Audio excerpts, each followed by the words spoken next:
In this demonstration, I will review how easy it is to define a set of fasteners on a contour surface based on engineering rules and how far apart these fasteners need to be and how close it can come together at the edge of one surface to another surface.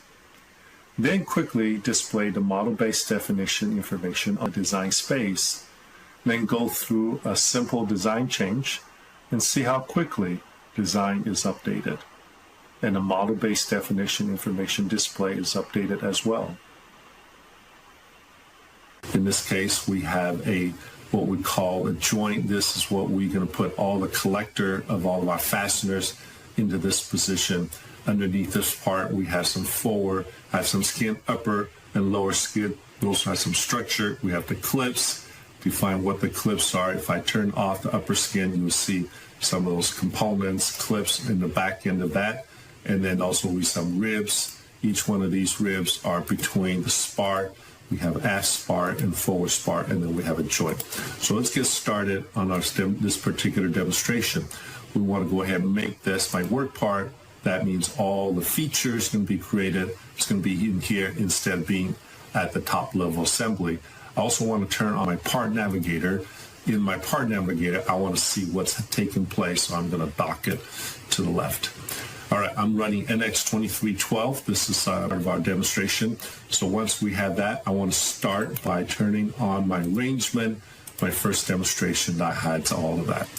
Let's go ahead and go into the demonstration now. We want to go ahead and create a overlap curve.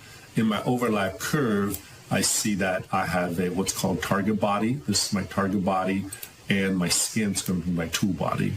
If I reverse the selection, that means later on the points will be on the skin, and instead of being on the spar, we want to be on the spar.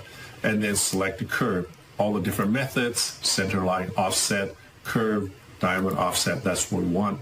I'm going to be selecting a 1/4 inch rivet, so I want to also have a multiplier. So that means it won't be right next to the edge. So now I want to select the curve. So first one is done. You can see that. It's kind of hard to see. I'll go back into the wireframe. You see that that's offset coming from there. I want to go ahead, add another one.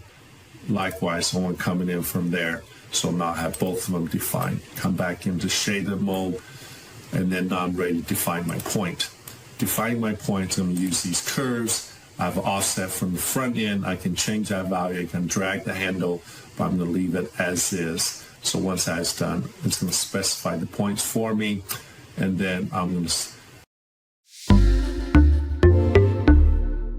Thank you for watching. To learn more about this topic, check out the links in the description. And if you enjoyed what you saw, like the video and subscribe to the channel.